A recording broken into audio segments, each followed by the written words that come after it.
Test.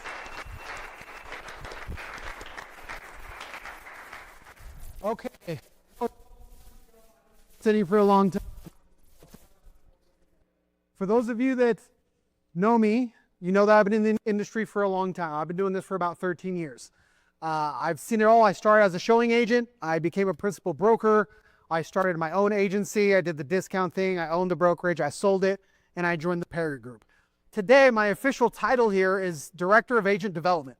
But today, I don't want to speak to you guys as a Director of Agent Development. I want to actually talk to you guys, and you guys know all us real estate agents, we wear a lot of different hats. The hat that I want to wear today is the TEDx hat. So I've been putting on TEDx events for about 3 years. I do all of it, from the logistics to the selection of the speakers to the training to making sure that they are ready to go come TED time. And again, he won't tell you this, but Boomatics is speaking on the TEDx stage on June 14th. So let's give him a round of applause for that. That's awesome. So today, I want to speak to you not as an agent, not as a director of agent development, but as a TEDx event producer that has been asked to dissect the real estate industry when it comes to communication. Is that fair? So I want to start just with a really dumb question. And I know speakers do this all the time. It's kind of annoying sometimes, but in this case, I'm going to go there.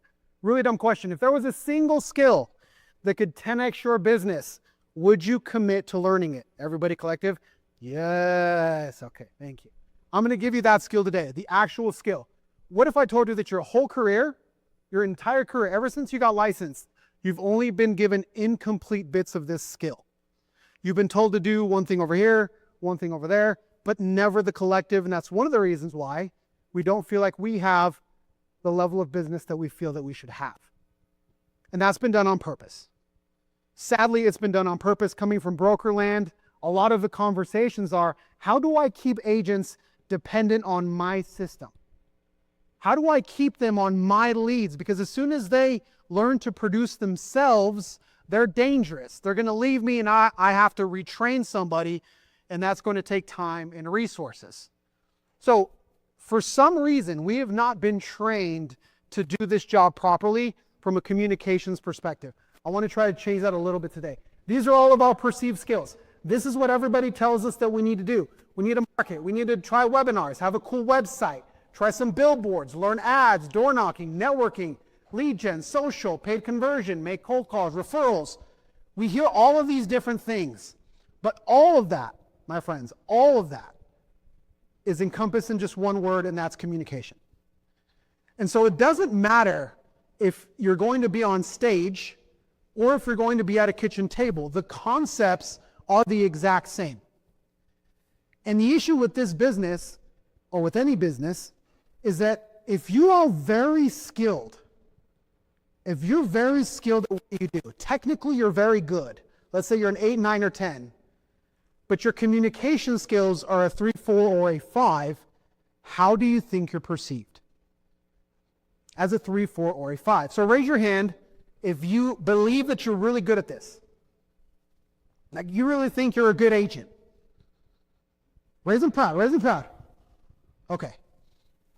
Now, those same folks, are you just as confident in your communication skills? Or do we feel that there's a gap there? If there's a gap there, which the communication is something that all of us can always improve, but if there is a gap there, it might be that the public doesn't perceive you with the skill that you actually have, and that's a problem.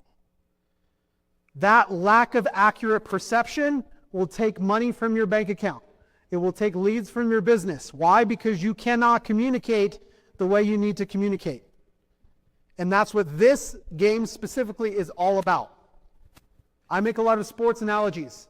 You're a basketball player, you have to hit your free throws, you have to rebound, you have to have ball handle, all that stuff. If you're a football player, you have to be able to catch the ball, throw the ball, bench press a certain number. Awesome. Our game is communication. It's not shooting free throws. It's not running routes. Our game is communication. The question I want to pose to each and every one of you is, how good of a player are you really? And how do we improve that? So the problem, if you don't have enough business, if there's one writer downer in my entire thing, it's this. If you don't have enough business, it's because of one of two problems, often both. Number one, not enough people know that you exist. You're a secret agent. For whatever reason, it's insecurity, I don't know what to say, I don't know what to do, I don't know the social media thing, I don't want to cold call, I don't want to do it. Not enough people know that you exist. That's a problem. Or number two, the people that do know you exist don't yet see you as a slam dunk number one option. They still see other potential better options. They perceive better options than you. Anybody here ever been cheated on by a client? Like when they go and they list with somebody else, or a buyer that you helped, and then they post on Instagram that they're selling their house? That's a gut punch. We've all been there. And what is the immediate reaction? You're angry. You feel some type of way. But this is a meritocracy, guys. There are other perceived better options. So if you don't have enough business, it's one of those two problems, often both. The encouraging thing, of course, is that effective communication solves them both. Effective communication solves them both. So, this is one of my favorite quotes from Sharon. What we need to do as agents, in a nutshell, is showcase the complexity and deliver the simplicity. Showcase the complexity, deliver the simplicity. What does that mean? This real estate thing is complicated. But we're not very good at telling people that it's complicated. We want everybody to think that it's easy.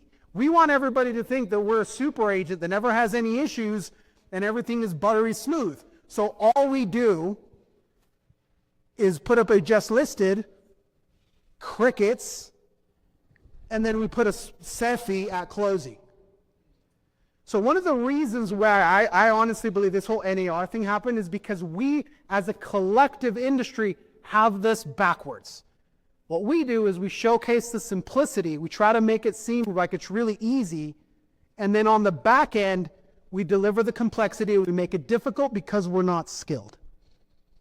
So that leaves the consumer thinking, this must be really easy. And or, this person isn't really good at what they do. Why are they charging so much money? So what I implore each and every one of you is we need to go back to Sharon's quote, which is a much better quote. Showcase the complexity, deliver the simplicity in all of your communications. Tell people what you do. Don't just show them how cool you are when you sold a home. Not fair? I know that's a strong statement, but I believe it 100%. The solution is skillful communication. Okay, so when you first start learning about communication, there are two key areas that you need to be aware of. This is something that we go through with all of our TEDx speakers.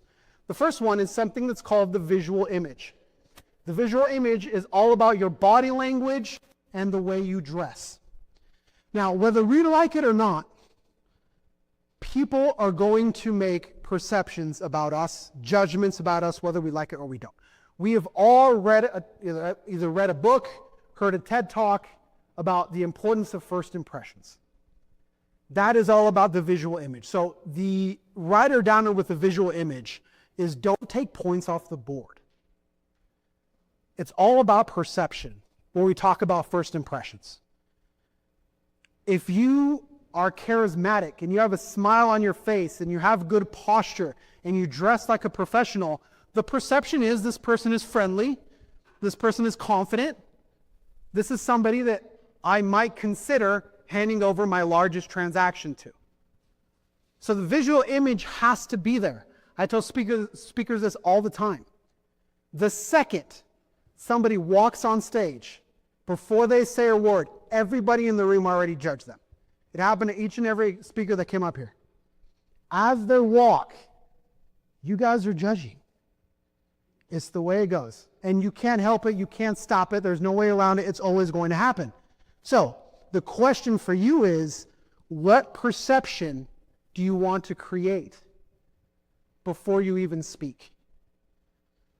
That leads me to the second one, which is often ignored, but I think it's even more important, which is the vocal image. So the vocal image is all about how do we reinforce those positive perceptions the minute you open your mouth and you speak. Because a good visual image can be purchased. Do we agree? You can buy the suit, you can buy the shoes, you can get your hair done, you can look super nice, you can get your teeth whitened, you can work on your posture. You can do all of those things. A strong visual image can be purchased.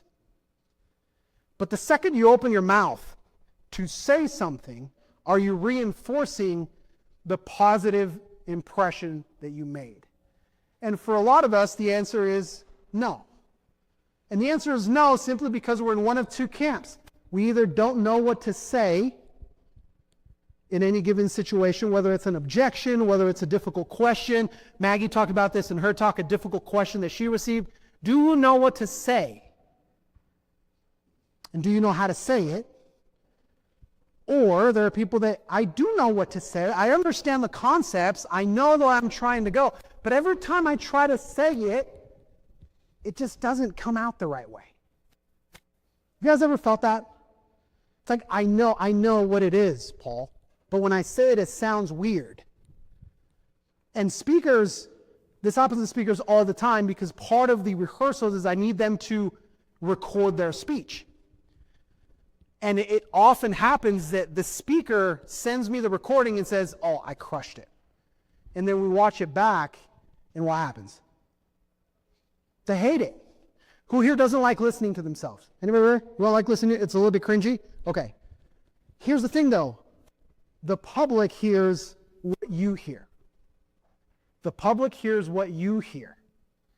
And so how do you fix it? Because the whole goal is to fix it. It's not just to put a magnifying glass on a problem and say, hey, collectively as an industry, we're not good at this.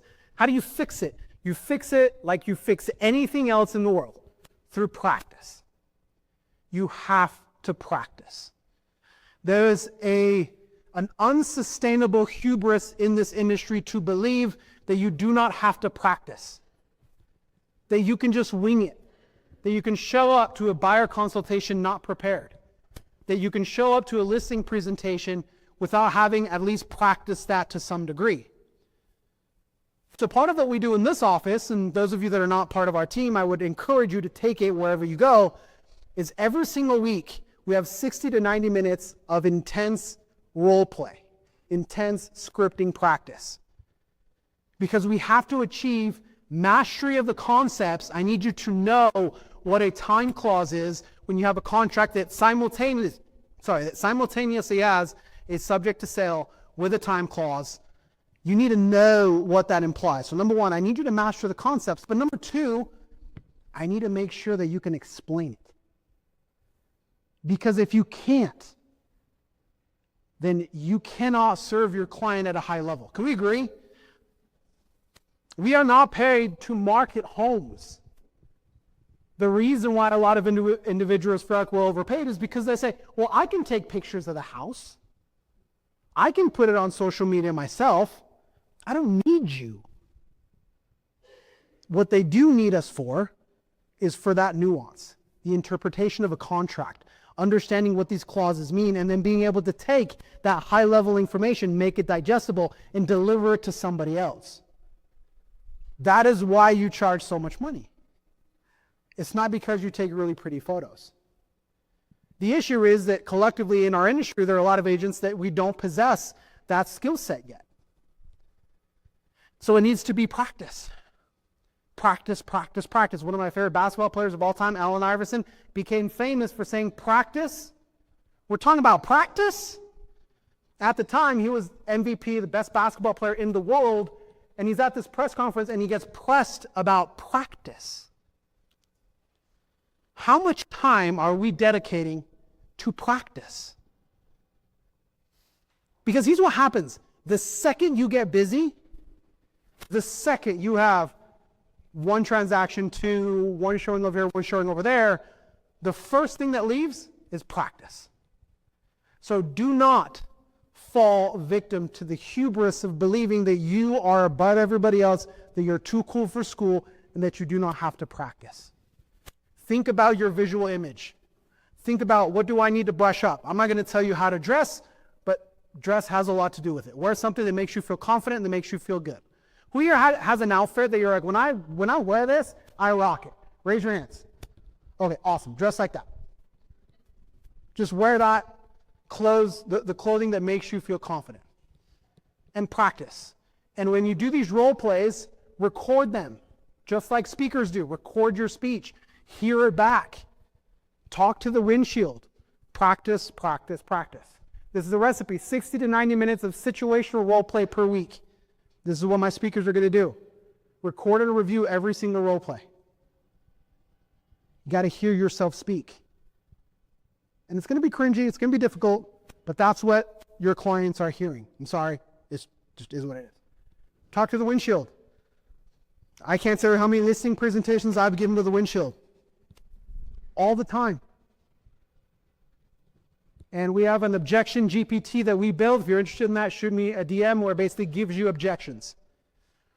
So at the end of the day, my friends, and I know that I'm a couple of seconds over, this is the skill set. Everything else that you've been taught, everything else that you will be taught, everything that you know, if you do not know how to get it out, it doesn't matter. It doesn't matter. You cannot be technically skilled and flawed in your communication. It does not work. If you do not fix that, if you do not bring that to level, you will be on Indeed very soon. Because I have felt it. This industry is difficult. We can go months and months without getting paid. It's really tough. So you have to get good enough at this so that when you get a shot, you can make something happen.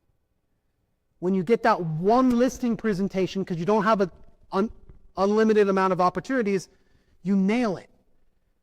When that one person that's your mom's best friend's cousin says she wants to buy a house and you set the buyer consultation, can you nail it? Can you make something happen? Or are they going to go out and find better perceived options? That is on you. So practice your communication. Get very, very comfortable with objections, with questions, with process, with negotiations. The more you do that, I promise you, the more you do that, the more money you will make, the easier this business gets, and ultimately you will reach your goals. Cool? Okay, thanks guys. Thank you,